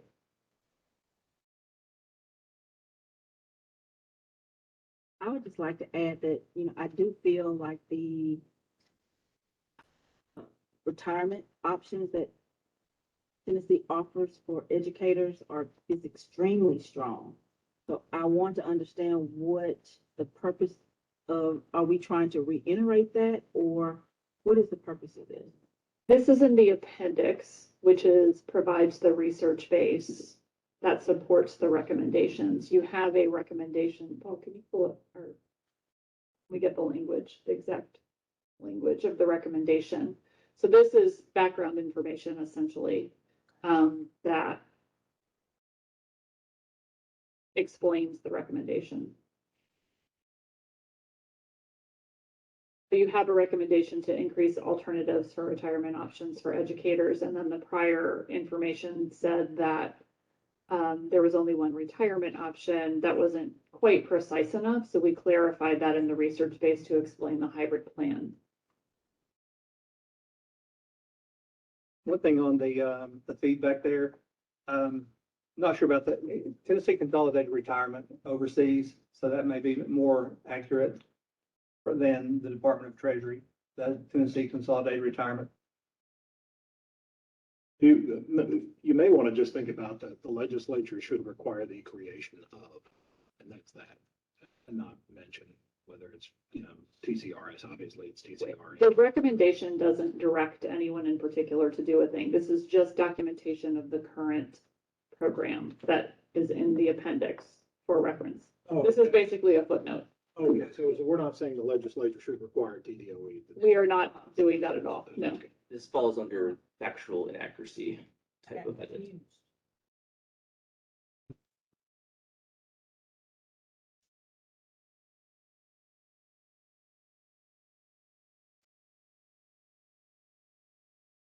All right, are we hearing, seeing some double thumbs up?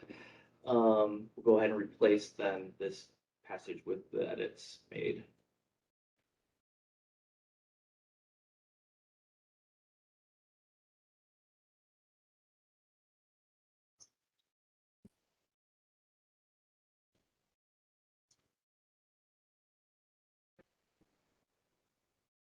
Yeah, that's gonna do that.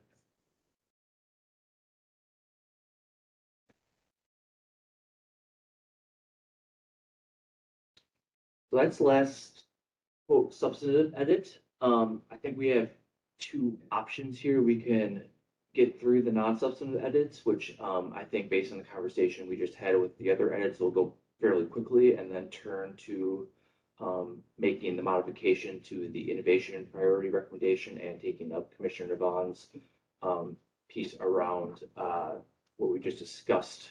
I'm losing the name of the facilities and purchasing for, yeah, butcher it, but interest rates and so forth. Would you like to go through non-substantive edits first? Okay. Same process as before, to basically describe the feedback. It's all very minor. Offer the commissioner provide the feedback, any additional comments, and then we can take up any questions and make a decision. Any questions? So back to the main report here. We are on the executive summary. You can use either the revised or the original. This text, I think, appears in both. There's a hard truth that Tennessee leaders must grapple with. This feedback came from Commissioner Chris Jones. The proposed recommendation is to change to Tennesseans. What we have proposed is to keep it as is, as the commission has previously discussed how this report is targeted to specific leaders responsible for this work, and it's designed to be aspirational. Commissioner Chris Jones, is there any additional thoughts you have here? No, that's okay. Thank you. Anyone else have thoughts? Thumbs up group today, so keep moving. Commissioner Chisholm Burns is not here to talk about this one, but the piece of feedback is again on page 4. There's a mental health crisis among students made worse by a lack of robust, well-meaning supports in schools. The feedback is to change well-meaning supports to support for well-being. And the sentence would read, there's a mental health crisis among students made worse by a lack of robust support for well-being in schools. Does anyone object to making that change?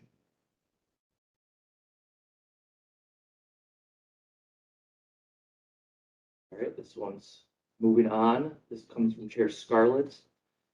This is a very minor change. In this document, we reference K-12. We had the K capitalized. The recommendation, or the proposed recommendation, is to move to lowercase k in response to feedback we've heard from our folks at the TODE. Okay, more. Oh. This is where I draw the line.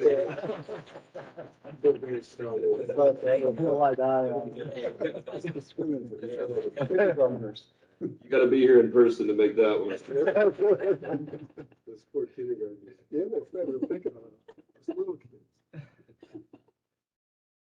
All right, moving on to how to read and use this report. Commissioner Chisholm Burns would like to remove some extraneous that's in this sentence. So while the commission believes that all of the recommendations are important and that combining them will offer the best chance for fully addressing, so on, the revision would just simply remove those that's, while the commission believes all of the recommendations are important and combining them will offer the best chance of fully addressing and so forth. A similar revision. I have a recommendation, I don't know when this is going under the way you put the operate, but then past the commission has given Commissioner Chisholm Burns the opportunity to edit that will. And one of the words she loves to remove everywhere is that. One of the something with that she'll have probably removed throughout the entire document. Can you about say, we approve it, says we are fine moving into that?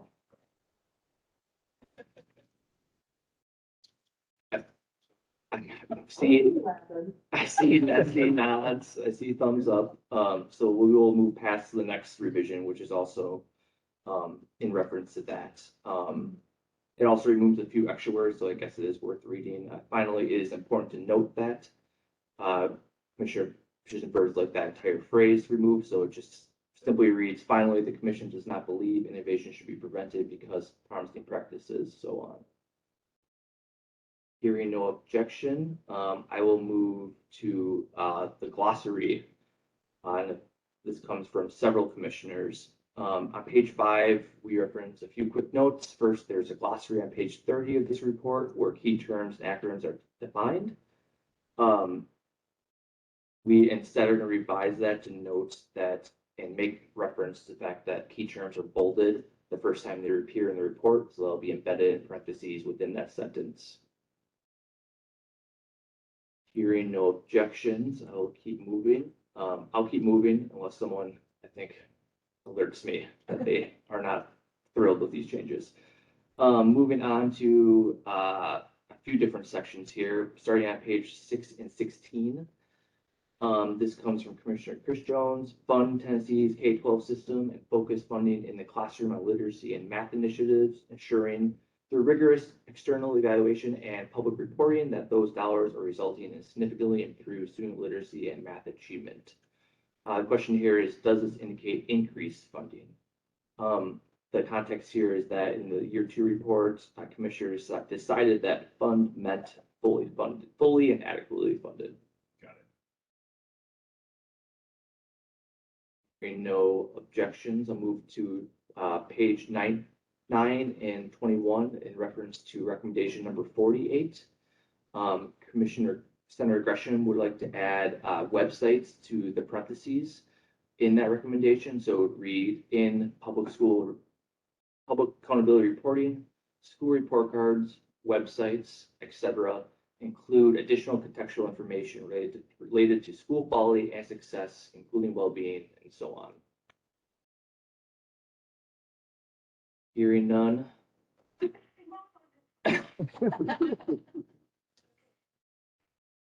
All right. Moving on to page 10 and 23 in recommendation 59. There was some concern that individualized learning plan, that is a phrase that appears in this recommendation, might be confused with individualized education programs or IEPs. So to address that potential confusion, we added a phrase within parentheses in that recommendation, not to be confused with an individualized education program or IEP. Right. Moving to slide 21 and page 13, another simple one.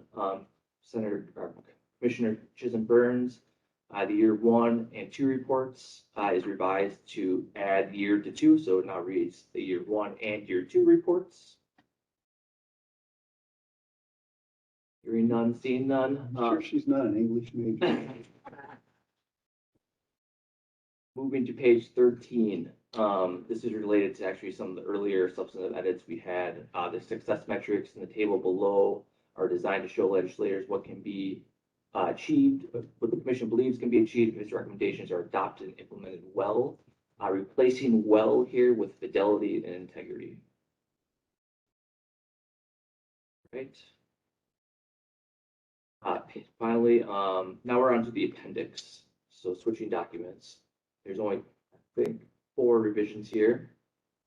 First one appears on page 10. The legislature must require districts to have in place on an ongoing basis the technology necessary to support online modes of instruction, and importantly, must provide the funding and technical assistance necessary to establish and maintain technology. I clarify adding before the funding sentence part of this sentence, the legislature, so it just appears twice to avoid any confusion. Commissioner Vaughn, page 14, changing in the sentence that begins, Tennessee legislatures could strengthen accountability for charter schools by revising the state's charter law to specify authorize their roles, powers, and responsibilities. Replacing could with should here to not seeing any feedback. Page 30, again, Commissioner Vaughn, elevate the 6 pieces that have been passed in this last legislative session. We addressed that by adding a table of the 6 bills to the last page of the appendix on page 30, so they all appear in one place rather than being scattered throughout.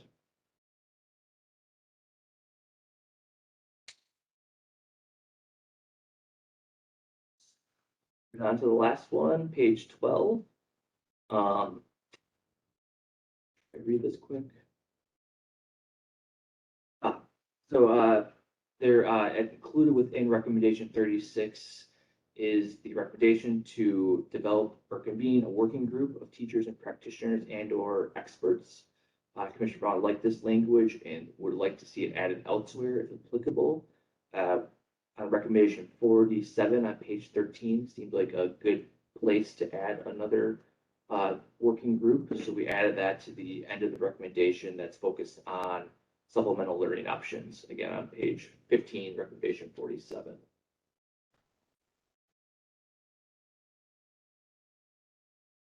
Right, so that's it. We are through the individual revisions to report. I should note that all those revisions were actually added prior to going through this exercise, so I was not toggling back and forth.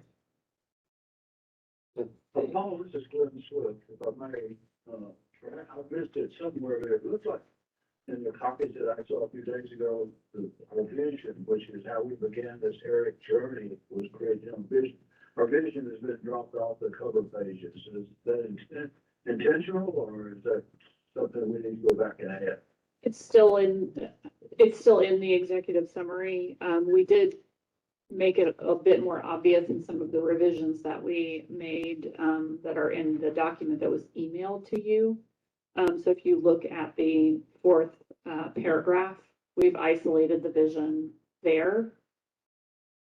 The question is, so we're going more of a deductive, so the reader has to look at this and figure out what our vision is. Why wouldn't we just figure out up front and say, here's our vision, like we, everything, I realize we're not going to accomplish this vision through the 2030 budget. Why wouldn't we just be specific about what we set out to do? We've made major progress towards that. 60% of our people will have a degree or a certificate in 2030. Why wouldn't we just be specific? That's one of the success metrics, not the vision that the commission adopted, which was where every Tennessean will have a high quality education necessary for life. Please bear with me, bear with me. All right. Is it inappropriate to have, I can visualize one of the stakeholders that I talk with, say, did you accomplish your vision? I would say we made major progress towards that as defined that every Tennessean would have a high quality education. Read that a certificate or a degree. We didn't put a time, so that's where we're going to be in 2030. I'm just trying to put some specifics around this, and I can't imagine why we would drop out our vision. This is how we spent weeks starting out. Why are we backing off our vision now? Commissioner Swift, this is Chris Jones. I think the vision is here in the report as we originally drew up the vision. So I think if you can explain to me what you mean by us backing away from the vision, I don't understand that part of your comment. It's not printed on the cover page. Why wouldn't we highlight this, make it easy for people to see? Here's what we set out to do. Why are we, one sentence, why don't we take that off the cover page? Your point is that you would like to see the vision statement on the cover page. As it's been for two and a half years now, yeah. Why would you take it off? Is a vision statement, is that the kind of industry standard for putting on a report? I don't know the answer to that. I guess I would go by common formatting. Be more happy, we can put it on the cover page, that's completely fine. There's no industry standard, this is just common sense approach. So people's going to read the report, what do you want them to see without them having to figure out in 30 paragraphs? We set out here to make sure that every Tennessean has a high quality education necessary for life and career. Why wouldn't we just say that? We'll add the vision statement to the cover page. Thank you. Somewhere along the way, I'd like to get the commission's thoughts on how is that measured? To me, it's measured by how many of our people will have degrees and certificates in date certain, which is one of our metrics.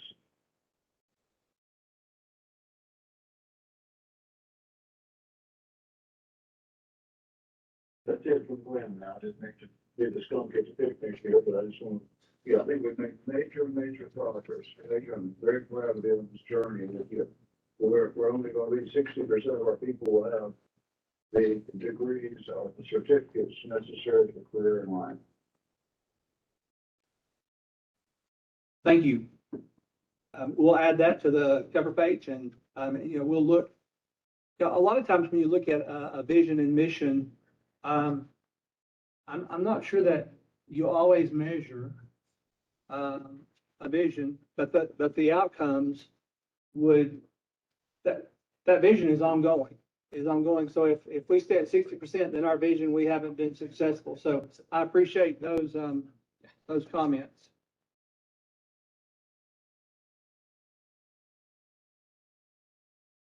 Trying to add some humility to what we're doing here.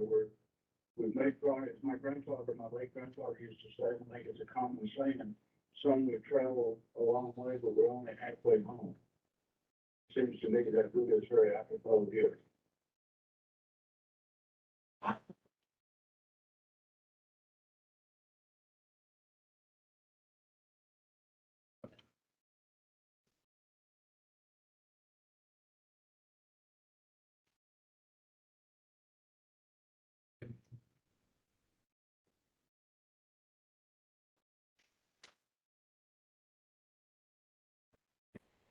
Okay, so, sorry, whole sidebar, trying to get ourselves organized here.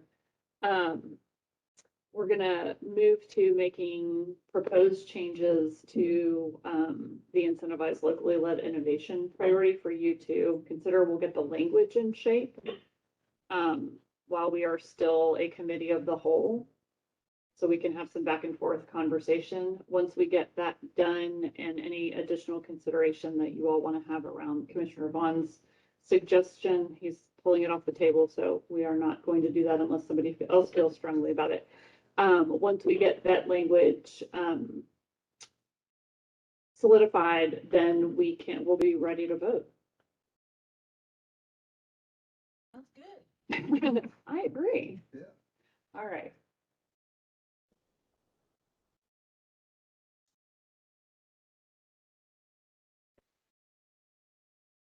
All right, so I think what we're looking to do is in the innovation recommendation. We get there, scrolling. We're gonna strike independent agency, or strike agency, and replace it with the independent innovation hub.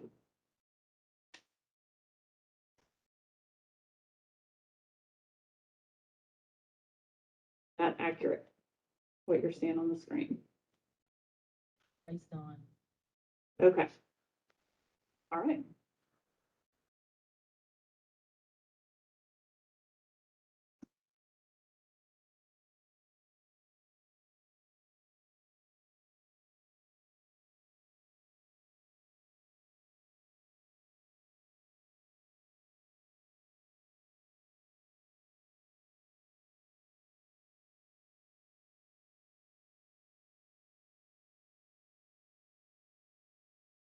And then we seem to have consensus around the process-focused innovation metric here on this. Did we? Yeah. We're good. Okay, we're good. All right, so I think we are ready to go in terms of voting. And would ask Mr. James to let us know what we need to do. Commissioner Barlow, I've got a question. Oh. Just to be clear, have we taken the ESI drawing for other ways of encouraging students to have access to dollars off the table? So I want to have a conversation about that. Commissioner Vaughn, I would defer to you on that question. We had talked about letting that be part of the innovation work that continues. I would love to see something where the ESSI is continued and provides opportunities for that. As much as anything, I would like to keep it in the forefront of the General Assembly so that opportunity doesn't go away. Where does it go in our report? Did it go in innovative high schools? Really what keyed it into my mind was was when we were talking about what BEP provides for funding. When we talked about, the funding body, the state helping to fund, part of the charter schools on an equitable level of what other schools are done. That's what triggered that into my mind, was in that part of our report, that there is an existing opportunity for funding that is low income. I mean, not low income, low interest, I'm sorry, low interest. And I just really hate to see that go away from school systems across Tennessee. So that was my purpose in trying to pull that, finding a place for it in this report. I don't want to create, I don't want to create additional cloudiness. Everything's been very, very clear. So that's why I kind of pulled away from it. Just because it came in at the 11th hour, and I didn't feel like that was fair necessarily to the group.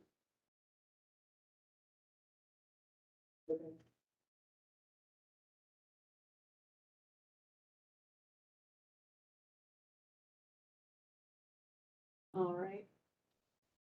I think we need some instructions from Mr. James on what we need to do.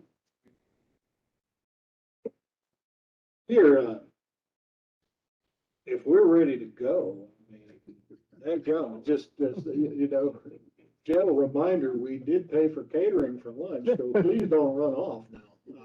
We definitely have some food to eat, but, I'll tell you what, running ahead of schedule, we can go straight into the process that I had, looked at for 2:15, and we could go into some formal votes here, if everybody's good with it. All right, so at this time, I move that the committee of the whole be now adjourned and that we move back into formal session for the next set of votes. Is there a second? Second? Have a second? Mr. Griffin, will you please call roll? We can stop laughing. Commissioner Burns, Commissioner Dixon, Aye. Commissioner Gresham, Commissioner Dr. Christopher Jones, Aye. Dr. Yolanda Jones, Aye. Commissioner Rothamel, Aye. Commissioner Swift, Commissioner Dr. Joey Vaughn, Aye. Commissioner and Chairman Tara Scarlett.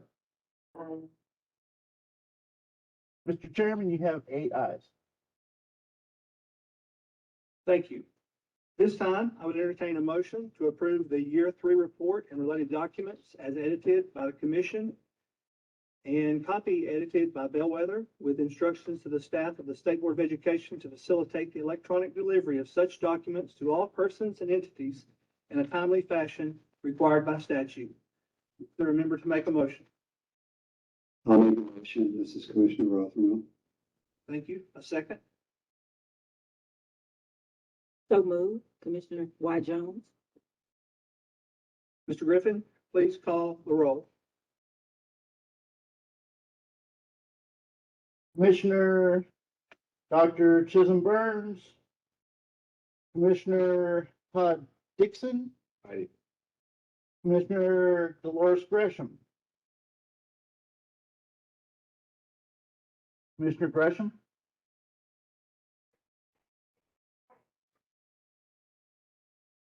Commissioner Dr. Chris Jones, Aye. Commissioner Dr. Yolanda Jones, Aye. Commissioner Mr. Frank Rothermel, Commissioner Glenn Swift, Aye.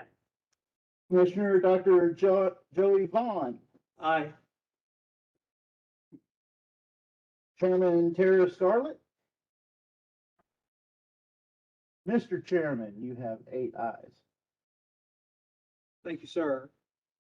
As we come time to close, I can't begin to express the gratitude to this group. First of all, to the state board, Mr. Nathan James and Casey Griffith, Elizabeth Toulos, Thank you all for the work that you've done. The work that Bellwether has done for us. You've been an incredible partner. The communication, the work has made us all grow, and it will make Tennessee better. And we appreciate the work that you've done as well. So kudos to you. Personally, to each commissioner, I have learned something from everyone in this group, and I am humbled to have been a part of this with you. Lou Hanneman, your expertise has been well noted, and we appreciate you as well, sir. Before we close, I'm going to ask each commissioner to give a chance to speak. But before I do that, Chairwoman Tara Scarlett, you are an amazing leader. We went into this and you took this and led this group, and we are forever grateful to you. Having said that, we're going to go, I'm going to let you talk at the end, Tara, but we'll go to the group. Mr. Swift, your farewell, sir. Amazing journey. Thank you, folks, for bringing me along on this.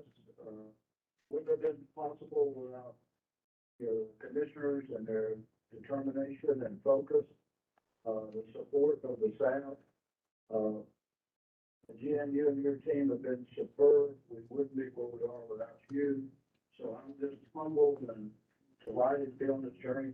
We've made major, if our recommendations will go be implemented, major progress towards every Tennessean having a high quality education necessary for their life and their career. I'm delighted to be with you. It's been a huge learning experience for me. Oh, gee. So thank you very much for the opportunity. Thank you, sir.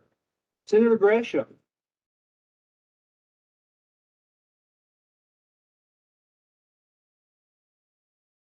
Senator Gresham, are you possibly still on mute?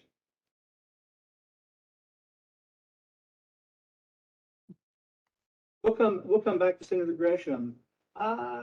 Commissioner Dixon.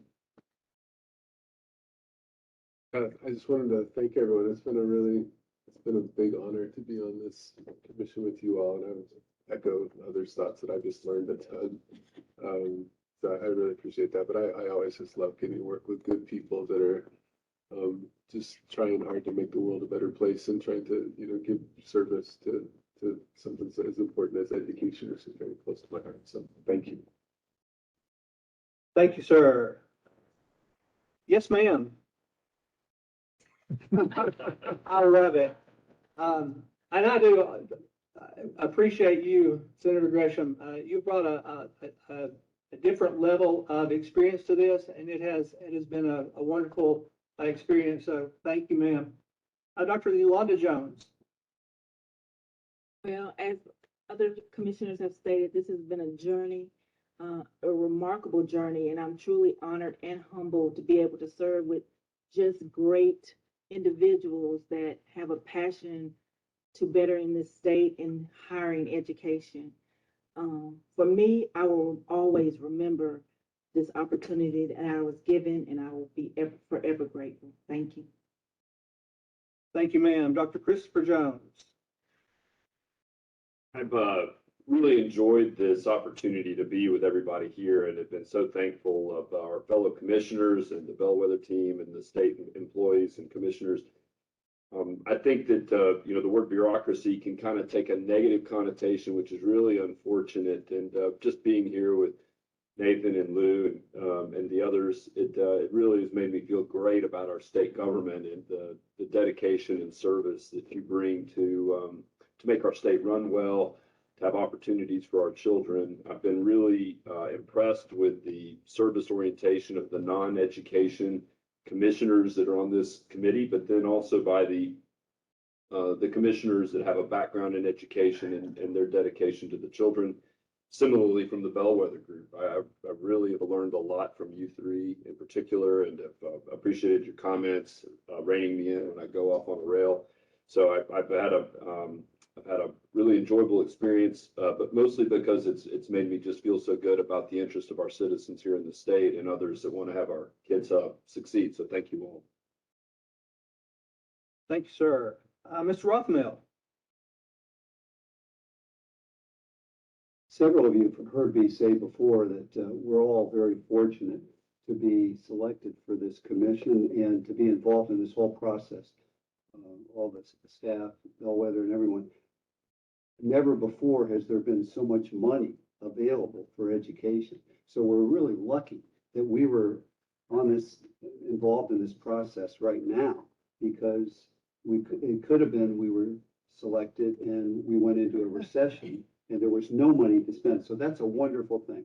But the most important thing for me is the lifetime friendships I think I've developed here. And I hope if any of you ever need anything, don't hesitate to call me. Thank you. Well said. Those lifetime friendships are very important.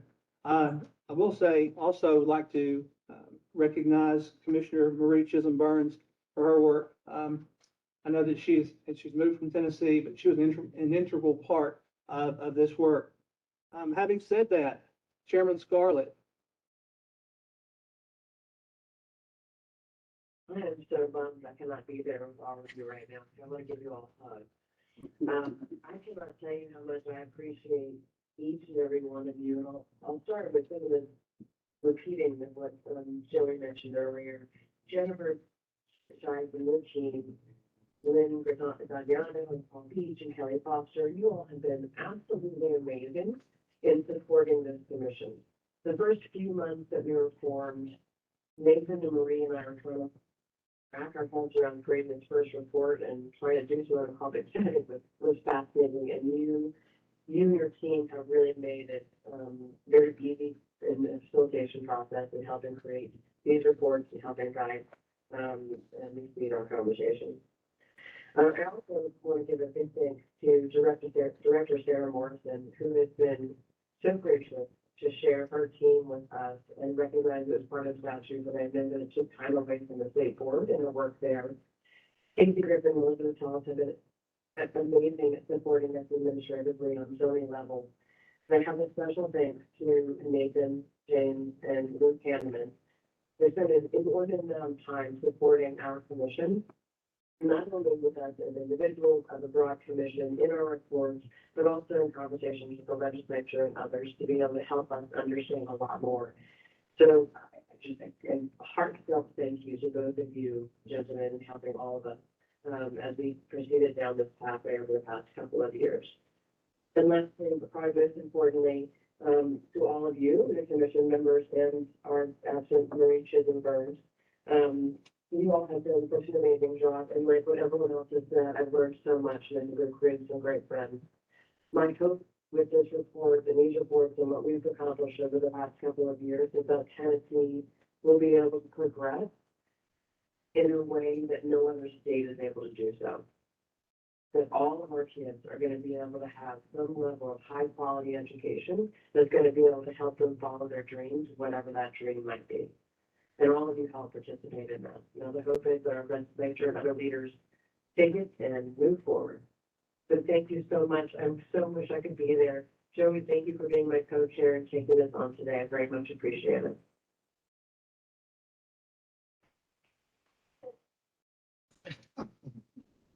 And she is a true warrior. Thank you so much. Thank you, Madam Chair. Yes, thank you very much. I would also like to, I often say to my kids and to the teachers, people that I work with, I encourage them to dream big. And this group has dreamed big. I can't wait to see where it goes. I really appreciate our General Assembly and the governor allowing this and having the vision to put a group like this together. And I hope in some shape, form, or fashion that it is something that continues in some way. Also, a big thank you to SCORE, because they've been a partner throughout this work. So we can't not recognize that as well. And to the Tennessee Department of Education. They have provided information to us, and it's been a monumental task. but to all of you, I say well done and also say thank you. So it is now my duty to entertain a motion to adjourn, signed aye.